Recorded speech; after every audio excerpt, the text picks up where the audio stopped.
तो चलिए, आप लोग अगर 6 to 8 एनसीईआरटी की बुक इतिहास की पढ़ेंगे तो बहुत ही डिफ़िकल्टी आप लोगों को लगेगी। लेकिन हमने जो है क्या किया है, आप लोगों के लिए फ्री में एक नोट्स प्रोवाइड किए हैं। ठीक है, आपके 6 to 8 की इतिहास की एनसीईआरटी बुक कवर की गई है। जिस तरह से आपके पेपर में कथन और निष्कर्ष के प्रश्न पूछे जाते हैं, सेम टू सेम इस वीडियो से आप लोगों को जो 20 प्रश्न इतिहास के पूछे जाते हैं वो यहाँ से मिलेंगे। क्योंकि 60 प्रश्न आते हैं आपके एसएसटी में, तो 20 प्रश्न जो होते हैं वो इतिहास के होते हैं और इस वीडियो में से आप लोगों को मिलने वाले हैं कथन और निष्कर्ष टाइप के ही जो आपके नोट्स हैं प्रोवाइड किए गए हैं आप लोगों के लिए। चलिए, यहाँ से भी एक प्रश्न बना था, लेकिन प्रश्न में एक ट्विस्ट था। क्या ट्विस्ट था?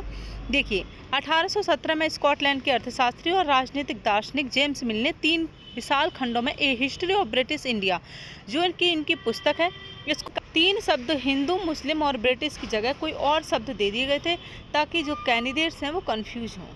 ठीक है, बहुत बार आप सीटेट का एग्ज़ाम दे चुके हैं लेकिन क्लियर नहीं कर पा रहे हैं।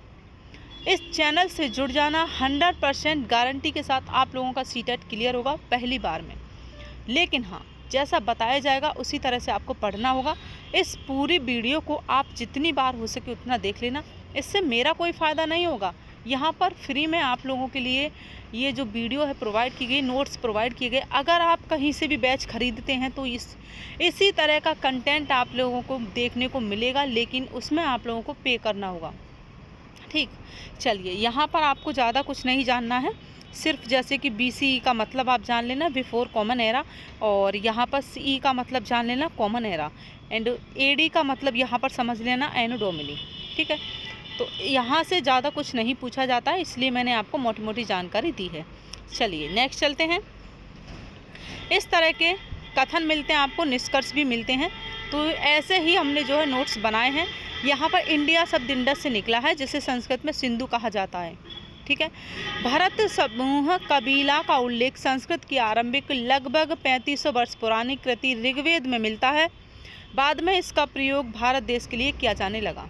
ठीक, 16वीं सदी के आरंभ में बाबर ने हिंदुस्तान शब्द का प्रयोग भारतीय उपमहाद्वीप के भूगोल, पशु पक्षियों, यहाँ के निवासियों की संस्कृति का वर्णन करने के लिए किया।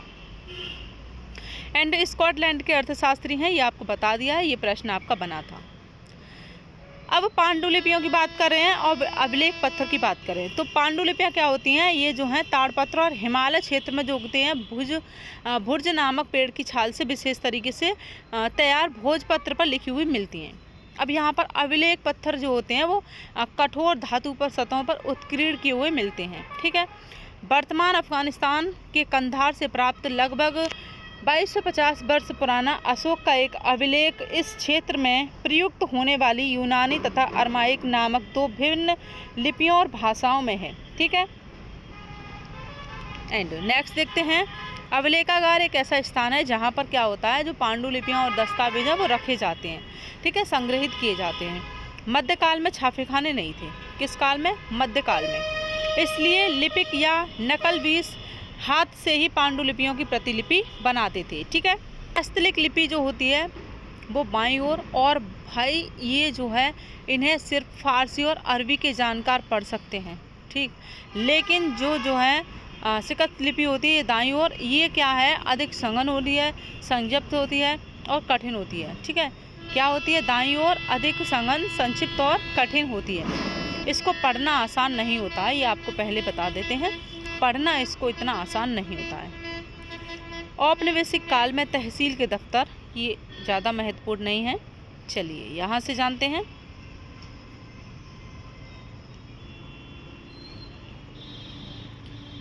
उन्नीसवीं सदी के शुरुआती सालों में दस्तावेज की सावधानी पूर्वक नकलें बनाई जाती थीं और उन्हें कौन लिखते थे? खुसन BC के माहिर लोग लिखते थे।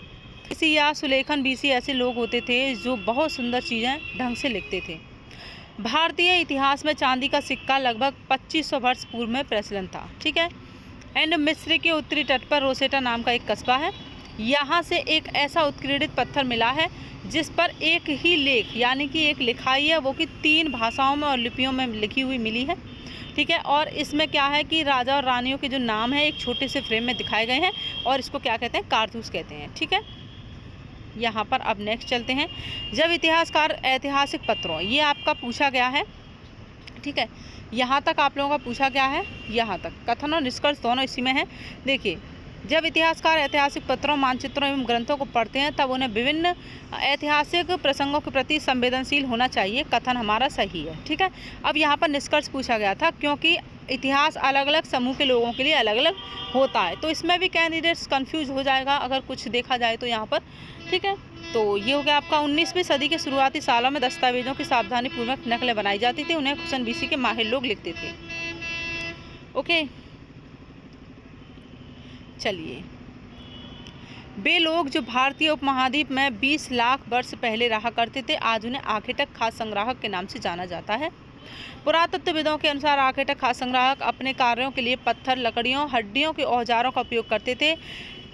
इनमें से पत्थरों के औजार वर्तमान में भी उपलब्ध हैं, ठीक। पुरातत्वविदों ने आरंभिक काल को पुरापाषाण काल कहा है। किसने कहा है? पुरातत्वविदों ने। यह दो शब्द पुरा यानी कि प्राचीन और पाषाण यानी कि पत्थर। पुरा स्थल उस स्थान को कहते हैं जहां औजार, बर्तन, इमारतें जैसी वस्तुओं के अवशेष मिलते हैं। ऐसी वस्तुओं का निर्माण लोगों ने अपने काम के लिए किया था और फिर वहां पर उन्हें छोड़ आए थे। पुरापाषाण काल नोट कीजिए। अब पुरापाषाण काल डालिए 20 लाख वर्ष से 12,000 वर्ष पूर्व के दौरान माना जाता है। इसके बाद डालिए आप लोग लिखिए मध्यपाषाण युग, तो ये आपका है 12,000 वर्ष पूर्व से 10,000 वर्ष पूर्व तक माना जाता है, ठीक है। इतना लिखने के बाद फिर आपको लिखना है नवपाषाण युग। इसकी शुरुआत हुई थी 10,000 वर्ष पूर्व से होती है और इस युग में पत्थर के औजार परिष्कृत हो गए, साथ ही अब धातुओं के औजार भी प्रयोग में लाए जाने लगे। ओके, एंड फिर उसके बाद लिखिए आप महापाषाण काल युग, ठीक है। अब महापाषाण काल कब्रों का निर्माण प्रारंभ हो गया, ठीक है। महापाषाण कब्रों का निर्माण प्रारंभ हो गया। महापाषाण कब्रें बनाने की प्रथा लगभग 3,000 वर्ष पूर्व प्रारंभ हुई। भीमबेटका, हुंसगी, कुरनल 3 स्थान याद रखना।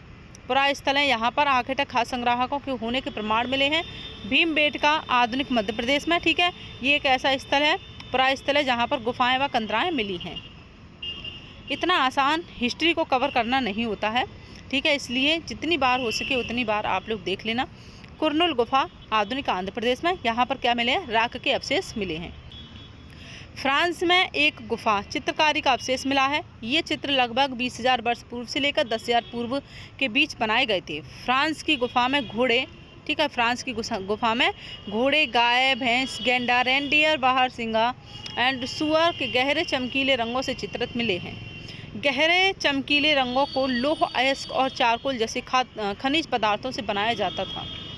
गुफा चित्रों को उत्सवों के अवसर पर बनाया जाता था। इन्हें शिकारियों द्वारा शिकार पर निकलने से पहले कुछ अनुष्ठानों के लिए बनाया जाता था, ठीक है। चलिए नेक्स्ट है, नवपाषाण काल के दौरान भारतीय उपमहाद्वीप के भिन्न भिन्न इलाकों में गेहूं, जौ, धान जैसे अनाज प्राकृतिक रूप से उगने लगे थे। इस काल में मछली भी भोजन का महत्वपूर्ण स्रोत बन गई थी। किस काल में? नवपाषाण काल में। सबसे पहले कुत्ता को जो है पालतू जानवर बनाया गया था, ठीक है। उसके बाद कृषि के लिए अपनाई गई सबसे प्राचीन फसलों में गेहूं और जौ आते हैं। उसी तरह सबसे पहले जो पालतू बनाए गए जानवर में कुत्ते के बाद भेड़ और बकरी आते हैं, ठीक है। चलिए, बुर्जहोम, मेहरगढ़, चिरांद, कोहलडिवा, महागढ़ा, द्वाजरी, हेडिंग और हल्लूर और पोचमपल्ली ऐसे नवपाषाणी पुरातत्वविदों को शुरुआती कृषकों और पशुपालकों के होने के साक्ष्य मिले हैं, ठीक। सेम आपको इसी तरह के लिखे हुए मिलेंगे एग्जाम में, इसलिए आप लोग बिल्कुल भी जो है परेशान ना हो, 100% ट्रस्ट के साथ आप इस वीडियो को देख लें, ठीक है। बुर्जहोम जो कि वर्तमान कश्मीर में कि लोग गड्ढे के नीचे घर बनाते थे और इन्हें क्या कहा जाता था? गर्तवास। और इनमें जो है सीढ़ियाँ भी होती थी उतरने और चढ़ने के लिए, ठीक है। ओखली और मूसल का प्रयोग अनाज तथा वनस्पतियों से प्राप्त उन चीज़ों को पीसने के लिए किया जाता था, ठीक है, अन्य चीज़ों को पीसने के लिए, ठीक। मेहरगढ़ संभवतः वह स्थान है जहाँ के लोगों ने इस इलाके में सबसे पहले जौ, गेहूँ और भेड़ बकरी पालना सीखा। कौन सा है? मेहरगढ़, ठीक है। मेहरगढ़ में विभिन्न प्रकार के जानवरों की हड्डियाँ मिली हैं। इनमें हिरण तथा सुअर जैसी जंगली जानवरों, भेड़ और बकरी जैसे पालतू जानवरों की हड्डियाँ भी शामिल हैं। कहाँ पर? मेहरगढ़ में, ठीक है।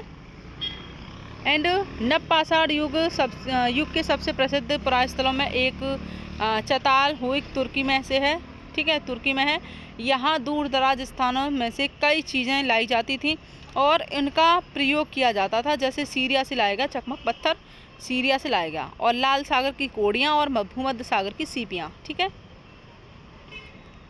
एंड उस समय तक पहिए वाले वाहन का विकास नहीं हुआ था। लोग सामान खुद या फिर जानवरों की पीठ पर लादकर ले जाया करते थे। बसने की प्रक्रिया का आरंभ 12,000 वर्ष पूर्व तथा मेहरगढ़ में बस्ती का आरंभ 8,000 वर्ष पूर्व हुआ था, ठीक है। ये आपका प्रश्न यहाँ पूछा गया है, ये वाला प्रश्न आप लोगों का पूछा गया है, ठीक है। यहाँ पर कंकाल का लिंग पहचानने का बेहतर तरीका उसकी हड्डियों की जांच। चूँकि महिलाएं बच्चों को जन्म देती हैं, इसलिए उनका जो कूल्हा होता है वो पुरुषों से ज़्यादा बड़ा होता है, ठीक।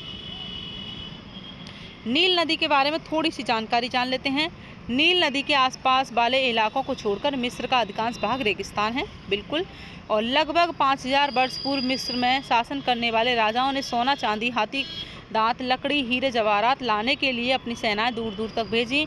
इन्होंने बड़े बड़े मकबरे बनवाए, जिन्हें पिरामिड के नाम से जाना जाता है। राजाओं के मरने पर उनके शवों को इन्हीं पिरामिडों में दफनाकर सुरक्षित रखा जाता था और इन शवों को मम्मी कहा जाता है, ठीक है।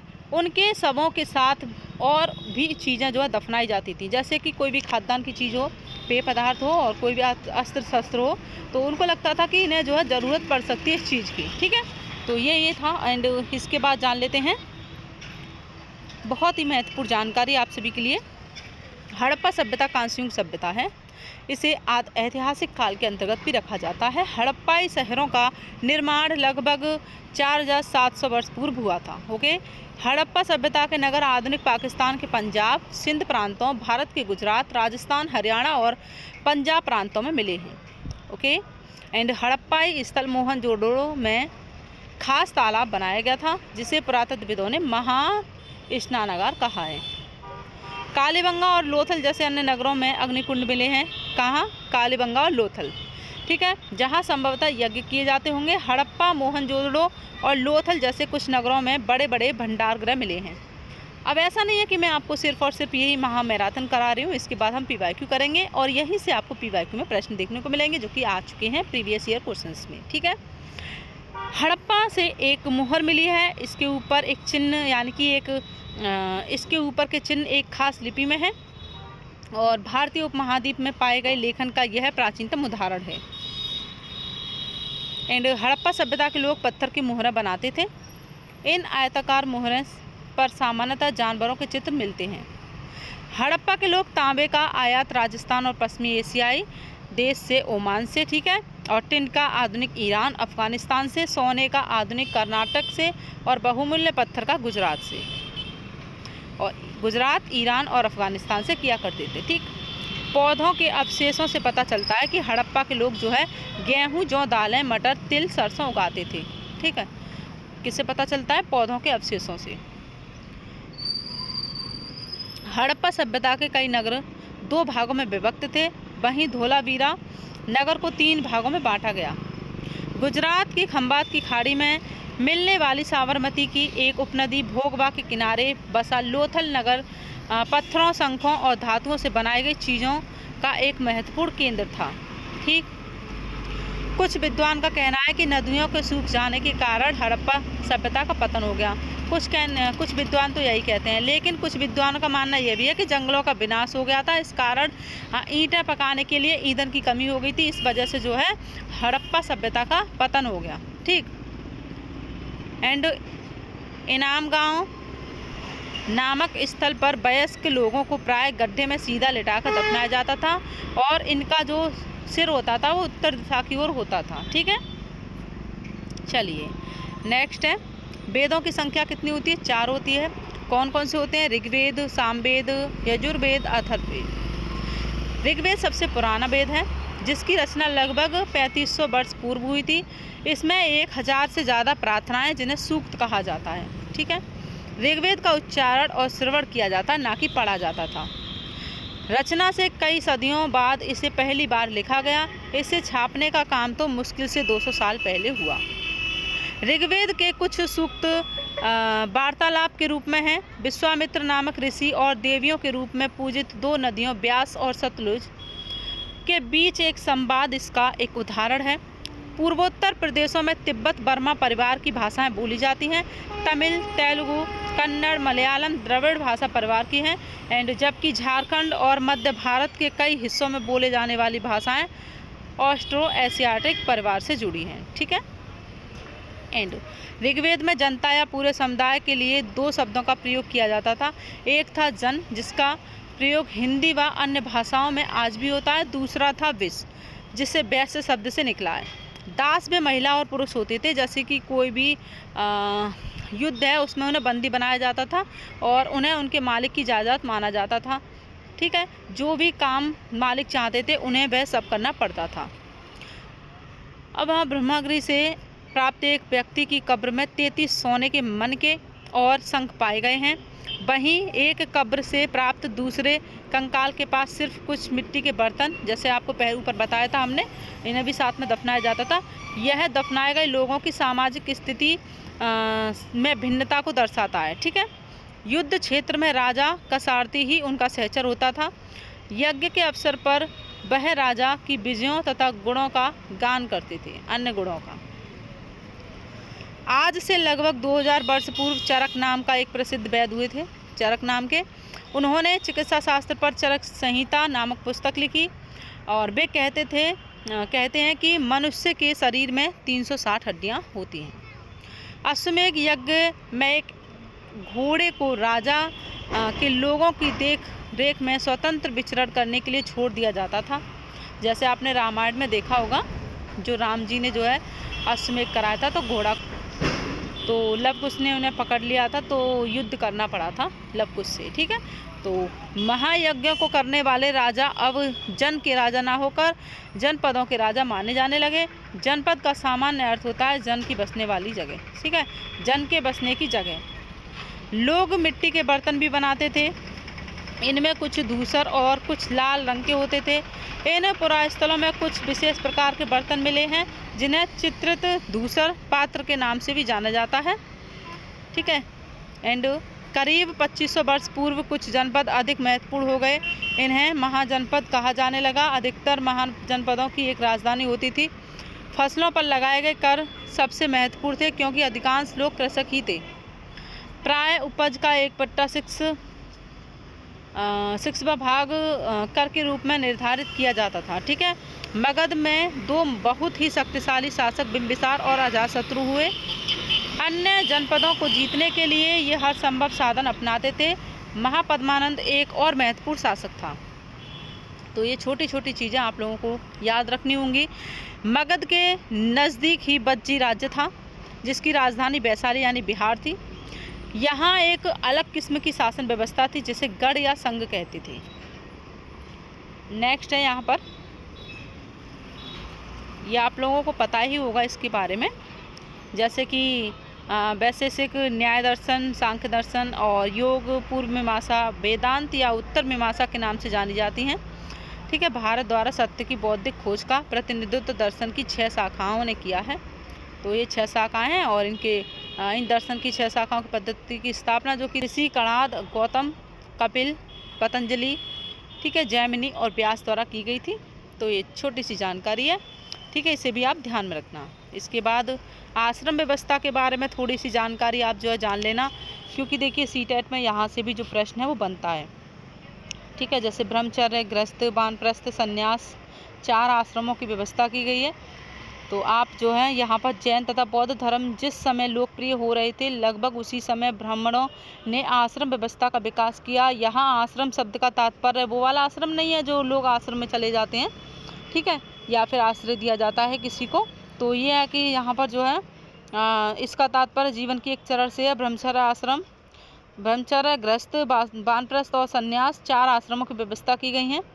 ब्रह्मचर्य के अंतर्गत ब्राह्मण, क्षत्रिय तथा वैश्य से यह अपेक्षा की जाती थी कि इस चरण के दौरान वे सादा जीवन बिताकर वेदों का अध्ययन करेंगे। ठीक है। और गृहस्थ आश्रम के अंतर्गत उन्हें विवाह कर एक गृहस्थ रूप में रहना होता था।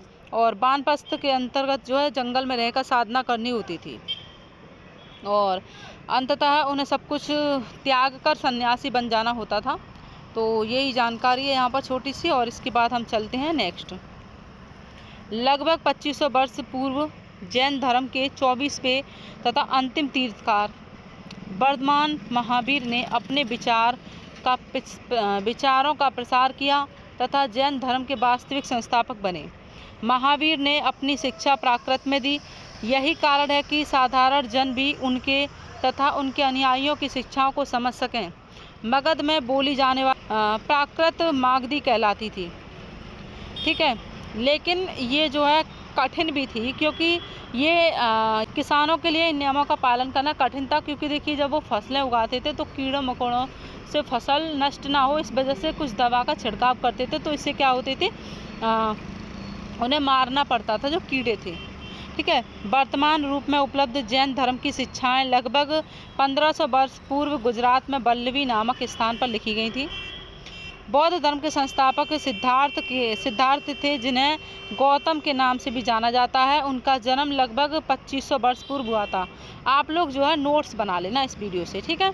अगर नोट्स नहीं बनाएंगे तो कम से कम इसको डाउनलोड कर लेना, और 4-5 बार से जब भी आप आते जाते हैं, कहीं भी जा रहे हैं, तब भी आप देख सकें, ठीक है।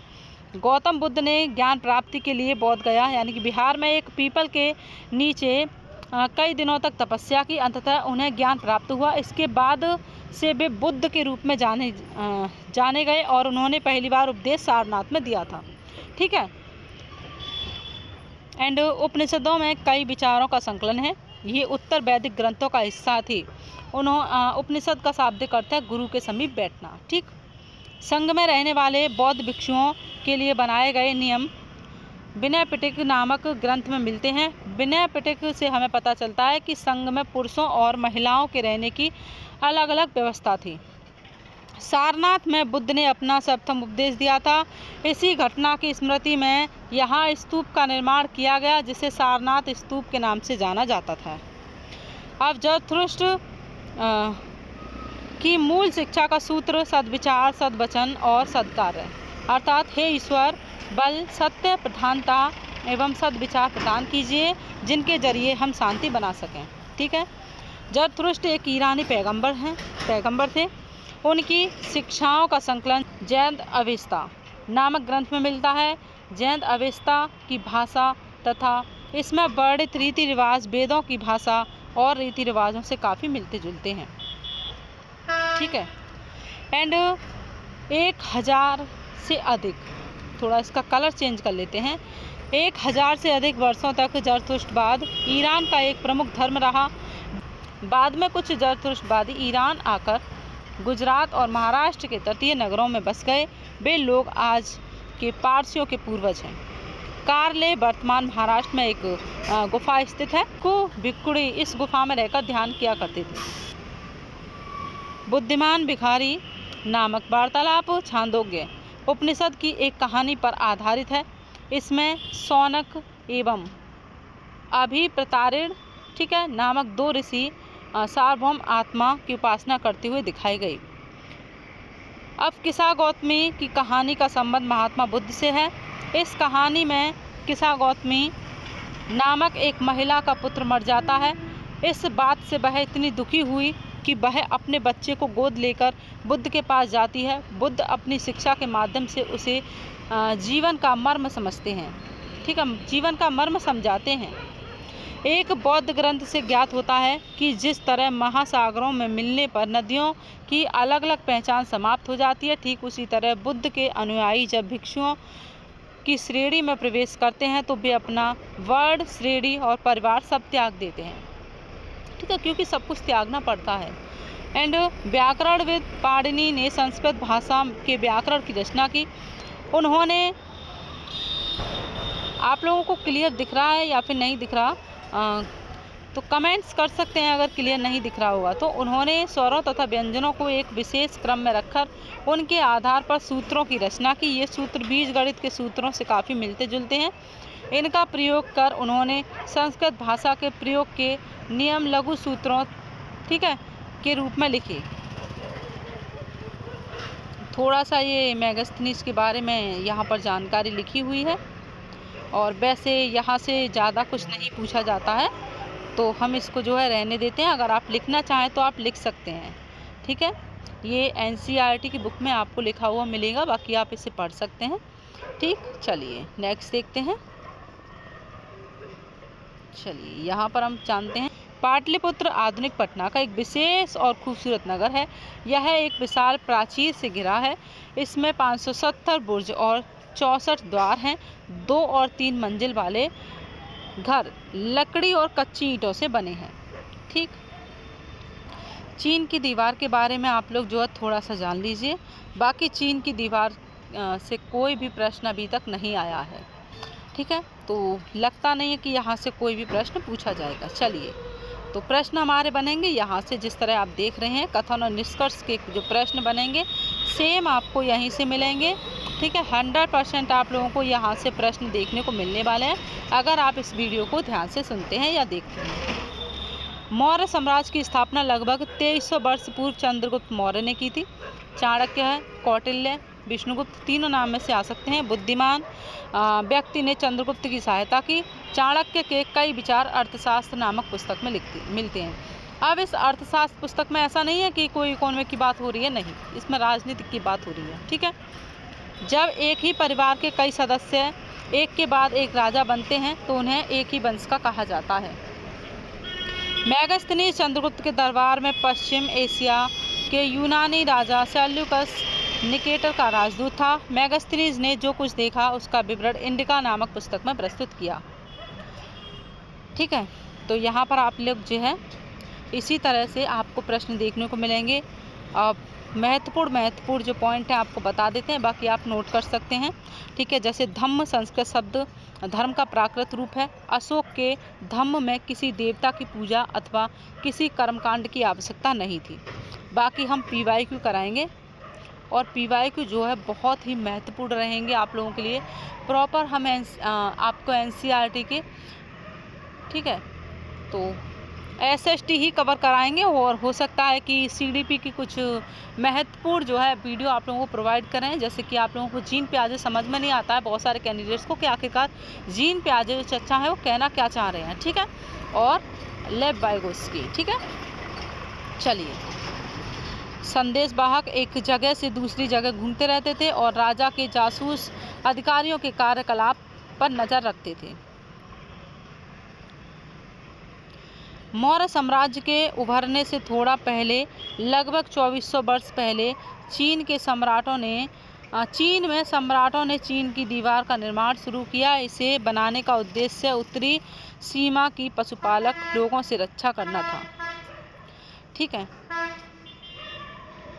एंड मौर्य साम्राज्य के अलग अलग इलाकों में लोग भिन्न भिन्न भाषाएं बोलते थे। आधुनिक भारत की ज़्यादातर लिपियां पिछले सैकड़ों वर्षों में ब्राह्मी लिपि से उत्पन्न हुई।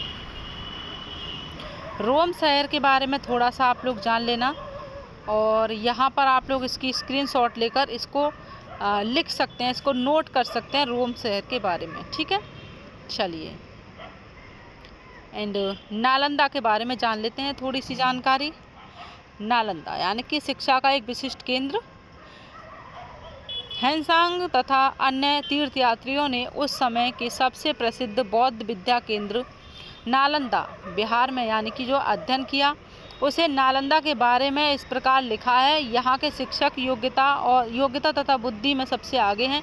वे बुद्ध के उपदेशों का पूरी ईमानदारी से पालन करते हैं।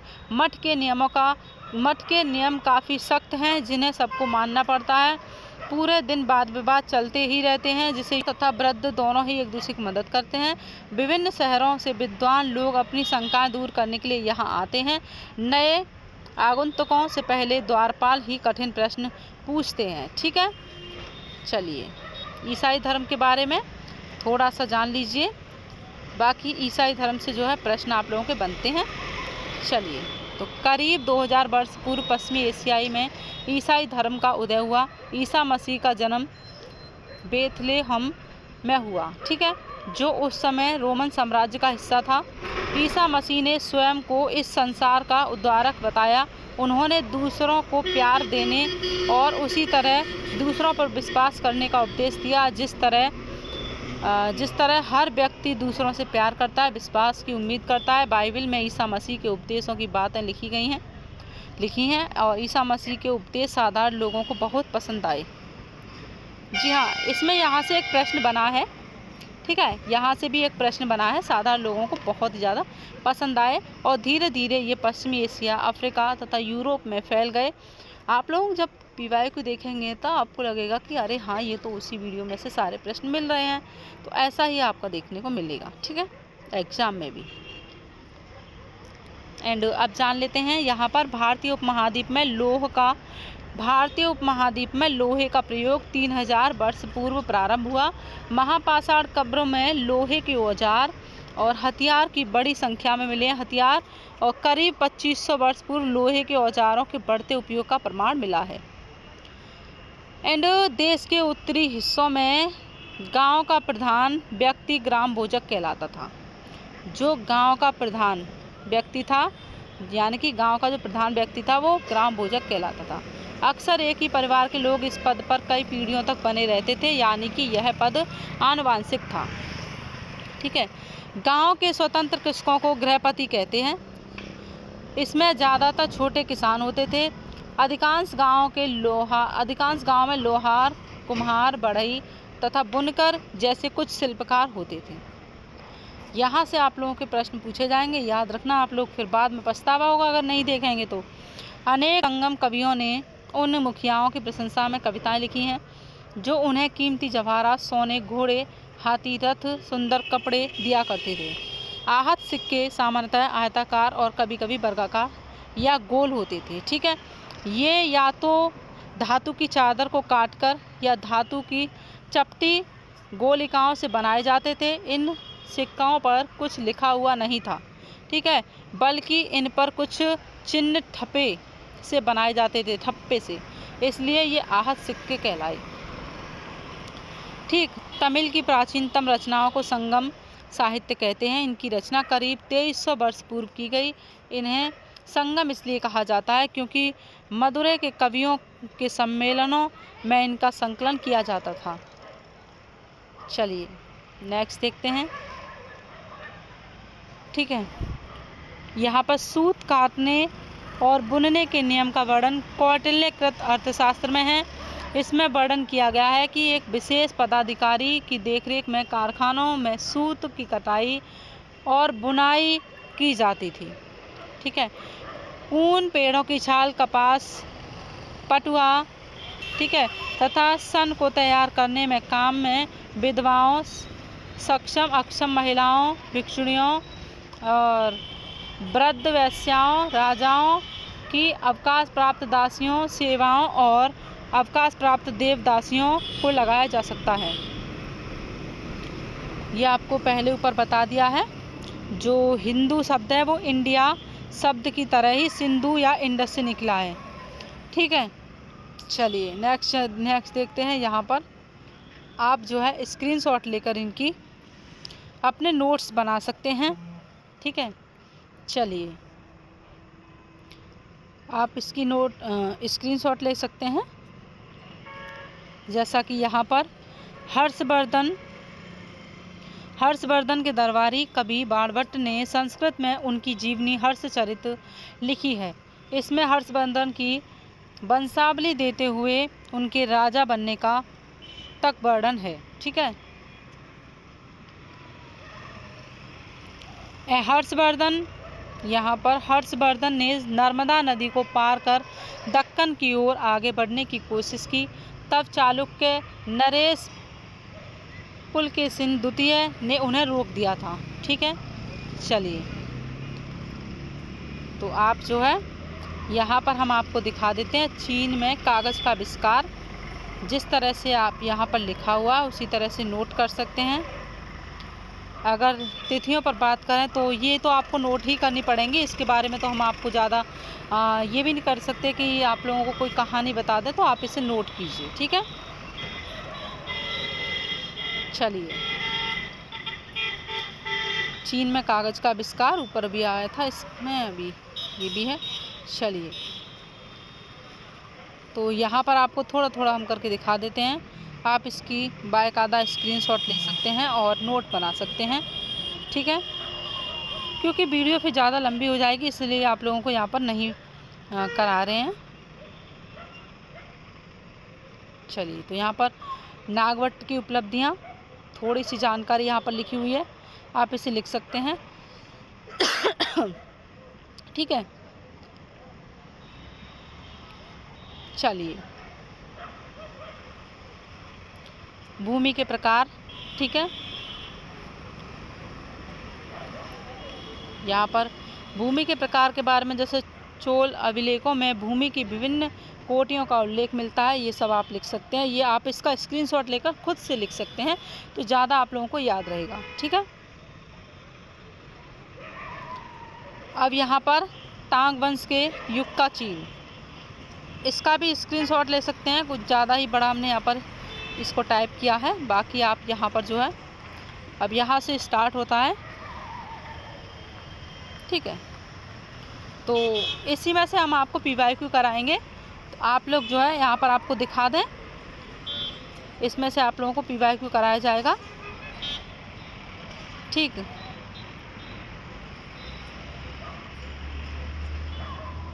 यहाँ देख सकते हैं, बहुत ही बड़ी ये PDF आप लोगों को बनाई है हमने यहाँ पर, कि थोड़ा सा बहुत जो कैंडिडेट्स हैं उनका फ़ायदा हो, क्योंकि जो कैंडिडेट्स हैं वो कह रहे थे कि आप जो है SST पर हमें SST कवर करा दीजिए, क्योंकि हमारा जो है यहाँ पर क्लियर नहीं हुआ है CTET। ठीक, मंगोल के बारे में थोड़ी सी जानकारी है। चलिए, तो ये PDF हमने बनाई है, यहीं से आप लोगों को PYQ कराएंगे। बाकी मिलते हैं नेक्स्ट अपडेट के साथ, तब तक के लिए बाय बाय, जय हिंद। ठीक है, आप देख सकते हैं इतनी ये सभी PDF है, और जिसको भी PDF चाहिए वो कमेंट्स कर सकते हैं कि, और यहाँ पर कोई भी आप लोगों से कोई भी पैसा नहीं लिया जाएगा।